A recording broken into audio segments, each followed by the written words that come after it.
بسم اللہ الرحمن الرحیم۔ الف لام میم۔ ترجمہ: الف لام میم۔ تفسیر: یہ حروف مقطعات قرآن مجید کی بعض صورتوں کے آغاز میں پائے جاتے ہیں۔ جس زمانے میں قرآن مجید نازل ہوا ہے اس دور کے اسالیب بیان میں اس طرح کے حروف مقطعات کا استعمال عام طور پر معروف تھا۔ خطیب اور شعراء دونوں اس اسلوب سے کام لیتے تھے۔ چنانچہ اب بھی کلام جاہلیت کے جو نمونے محفوظ ہیں ان میں اس کی مثالیں ہمیں ملتی ہیں۔ اس استعمال عام کی وجہ سے یہ مقطعات کوئی قصہ نہ تھے جس کو بولنے والے کے سوا کوئی نہ سمجھتا ہو، بلکہ سامعین بالعموم جانتے تھے کہ ان سے مراد کیا ہے۔ یہی وجہ ہے کہ قرآن کے خلاف نبی پاک صلی اللہ علیہ وآلہ وسلم کہ ہم اصل مخالفین میں سے کسی نے بھی یہ اعتراض کبھی نہیں کیا کہ یہ بے معنی حروف کیسے ہیں جو تم بعض صورتوں کی ابتدا میں بولتے ہو، اور یہی وجہ ہے کہ صحابہ کرام سے بھی ایسی کوئی روایت منقول نہیں ہے کہ انہوں نے نبی پاک صلی اللہ علیہ وآلہ وسلم سے ان کے معنی پوچھے ہوں۔ بعد میں یہ اسلوب عربی زبان میں متروک ہوتا چلا گیا اور اس بنا پر مفسرین کے لیے ان کے معنی متعین کرنا مشکل ہو گیا، لیکن یہ ظاہر ہے کہ نہ تو ان حروف کا مفہوم سمجھنے پر قرآن سے ہدایت حاصل کرنے کا انحصار ہے، اور نہ یہی بات ہے کہ اگر کوئی شخص ان کے معنی نہ جانے گا تو اس کے راہ راست پانے میں کوئی نقص رہ جائے گا۔ لہٰذا ایک عام ناظر کے لیے کچھ ضروری نہیں ہے کہ وہ ان کی تحقیق میں سرگرداں ہو۔ ذالک الکتاب لا ریب فیہ، یہ اللہ کی کتاب ہے، اس میں کوئی شک نہیں۔ اس کا ایک سیدھا سادہ مطلب تو یہ ہے کہ بے شک یہ اللہ کی کتاب ہے، مگر ایک مطلب یہ بھی ہو سکتا ہے کہ یہ ایسی کتاب ہے جس میں شک کی کوئی بات نہیں ہے۔ دنیا میں جتنی کتابیں امور مابعد الطبیعت اور حقائق ماورا ادراک سے بحث کرتی ہیں وہ سب قیاس و گمان پر مبنی ہیں، اس لیے خود ان کے مصنف بھی اپنے بیانات کے بارے میں شک سے پاک نہیں ہو سکتے، خواہ وہ کتنے ہی یقین کا اظہار کریں۔ لیکن یہ ایسی کتاب ہے جو سراسر علم حقیقت پر مبنی ہے۔ اس کا مصنف وہ ہے جو تمام حقیقتوں کا علم رکھتا ہے، اس لیے فی الواقعہ اس میں شک کے لیے کوئی جگہ نہیں۔ یہ دوسری بات ہے کہ انسان اپنی نادانی کی بنا پر اس کے بیانات میں شک کرے۔ ہدن ہدایت ہے، للمتقین ان پرہیزگاروں کے لیے، یعنی یہ کتاب ہے تو سراسر ہدایت اور رہنمائی، مگر اس سے فائدہ اٹھانے کے لیے ضروری ہے کہ آدمی میں چند صفات پائی جاتی ہوں۔ ان میں سے اولین صفت یہ ہے کہ آدمی پرہیزگار ہو، بھلائی اور برائی میں تمیز کرتا ہو، برائی سے بچنا چاہتا ہو، بھلائی کا طالب ہو اور اس پر عمل کرنے کا خواہش مند ہو۔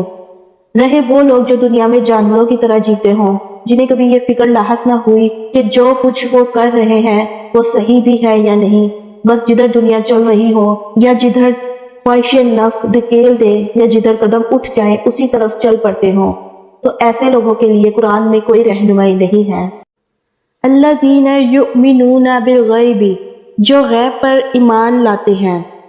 یہ قرآن سے فائدہ اٹھانے کے لیے دوسری شرط ہے۔ غیب سے مراد وہ حقیقتیں ہیں جو انسان کے حواس سے پوشیدہ ہیں اور کبھی براہ راست عام انسانوں کے تجزیہ و مشاہدہ میں نہیں آتی، مثلا خدا کی ذات و صفات، ملائکہ، وحی، جنت، دوزخ وغیرہ۔ ان حقیقتوں کو بغیر دیکھے ماننا اور اس اعتماد پر ماننا کہ نبی پاک صلی اللہ علیہ وآلہ وسلم ان کی خبر دے رہے ہیں، ایمان بالغیب ہے۔ آیت کا مطلب یہ ہے کہ جو شخص ان غیر محسوس حقیقتوں کو ماننے کے لیے تیار ہو صرف وہی قرآن کی رہنمائی سے فائدہ اٹھا سکتا ہے۔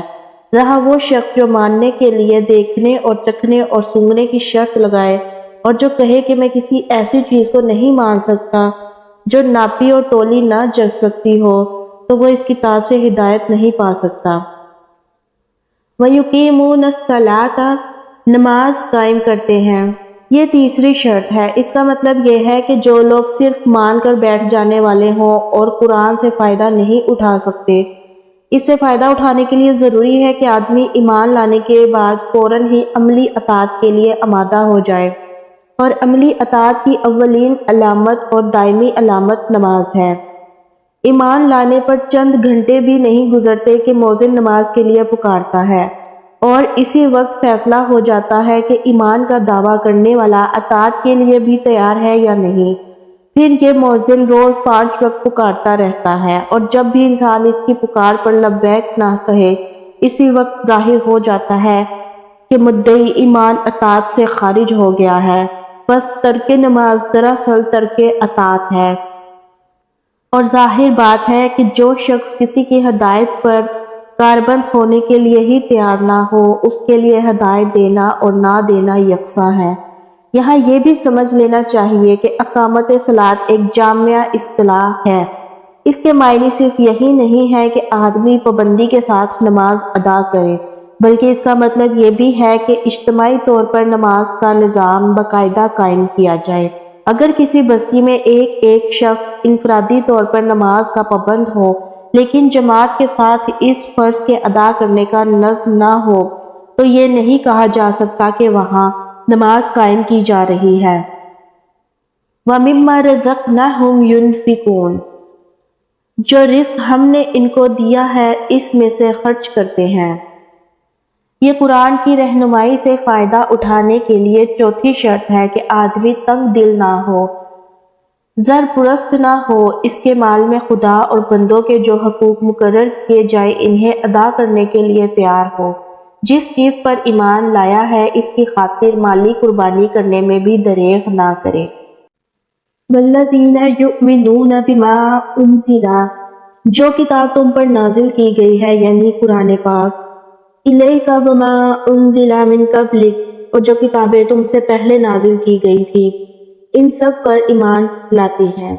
یہ 5ویں شرط ہے کہ آدمی ان تمام کتابوں کو برحق تسلیم کرے جو وحی کے ذریعے سے خدا نے محمد صلی اللہ علیہ وآلہ وسلم اور ان سے پہلے کے انبیاء پر مختلف زمانوں اور ملکوں میں نازل کی۔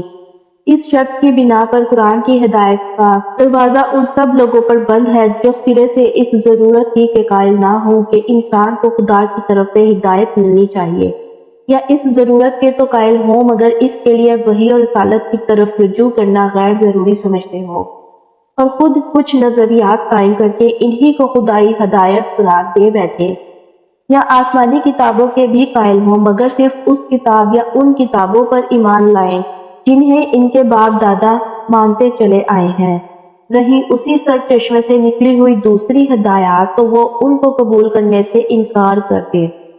ایسے سب لوگوں کو الگ کر کے قرآن اپنا چشمہ فیض صرف ان لوگوں کے لیے کھولتا ہے جو اپنے آپ کو خدائی ہدایت کا محتاج بھی جانتے ہوں اور یہ بھی تسلیم کرتے ہوں کہ خدا کی یہ ہدایت ہر انسان کے پاس الگ الگ نہیں آتی بلکہ انبیاء اور کتب آسمانی کے ذریعے سے ہی خلق تک پہنچتی ہے، اور پھر وہ کسی نسلی و قومی تعصب میں بھی مبتلا نہ ہوں بلکہ خالص حق کے پرستار ہوں۔ اس لیے حق جہاں جہاں جس شکل میں بھی آیا ہے اس کے آگے سر جھکا دے۔ وَبِالْآخِرَةِ هُمْ يُوقِنُونَ، اور آخرت پر یقین رکھتے ہیں۔ یہ چھٹی اور آخری شرط ہے۔ آخرت ایک جامع لفظ ہے جس کا اطلاق بہت سے عقائد کے مجموعے پر ہوتا ہے۔ اس میں حسب ذیل عقائد شامل ہیں۔ یہ کہ انسان اس دنیا میں غیر ذمہ دار نہیں ہے بلکہ اپنے تمام اعمال کے لیے خدا کے سامنے جواب دہ ہے، اور یہ کہ دنیا کا موجودہ نظام ابدی نہیں ہے بلکہ ایک وقت پر جسے صرف خدا ہی جانتا ہے اس کا خاتمہ ہو جائے گا۔ تیسری یہ کہ اس عالم کے خاتمے کے بعد خدا ایک دوسرا عالم بنائے گا اور اس میں پوری نوع انسانی کو جو ابتدا سے قیامت تک زمین پر پیدا ہوئی تھی بیک وقت دوبارہ پیدا کرے گا اور سب کو جمع کر کے ان کے اعمال کا حساب لے گا اور ہر ایک کو اس کے کیے کا پورا بدلہ دے گا۔ اور یہ کہ خدا کے اس فیصلے کی روح سے جو لوگ نیک قرار پائیں گے وہ جنت میں جائیں گے اور جو لوگ بد ٹھہریں گے وہ دوزخ میں ڈالے جائیں گے۔ یہ بھی کہ کامیابی اور ناکامی کا اصلی معیار موجودہ زندگی کی خوشحالی و بدحالی نہیں ہے بلکہ در حقیقت کامیاب انسان وہ ہے جو خدا کے آخری فیصلے میں کامیاب ٹھہرے، اور ناکام وہ ہے جو وہاں ناکام ہو۔ عقائد کے اس مجموعے پر جن لوگوں کو یقین نہ ہو وہ قرآن سے کوئی فائدہ نہیں اٹھا سکتے، کیونکہ ان باتوں کا انکار تو درکنار اگر کسی کے دل میں ان کی طرف سے شک اور تذبذب کی کیفیت بھی ہو تو وہ اس راستے پر نہیں چل سکتا جو انسانی زندگی کے لیے قرآن نے تجویز کیا ہے۔ اولئک علی ھدی من ربہم واولئک ھم المفلحون۔ ایسے لوگ اپنے رب کی طرف سے راہ راست پر ہیں اور وہی فلاح پانے والے ہیں۔ ان الذین کفروا سواء علیہم اانذرتہم ام لم تنذرہم لا یؤمنون۔ جن لوگوں نے ان باتوں کو تسلیم کرنے سے انکار کر دیا ان کے لیے یکساں ہے خواہ تم انہیں خبردار کرو یا نہ کرو، بہرحال وہ ماننے والے نہیں ہیں۔ یعنی کہ 6 کی 6 شرطیں جن کا پہلے ذکر ہوا ہے پوری نہ کی اور ان سب کو یا ان میں سے کسی ایک کو بھی قبول کرنے سے انکار کر دیا۔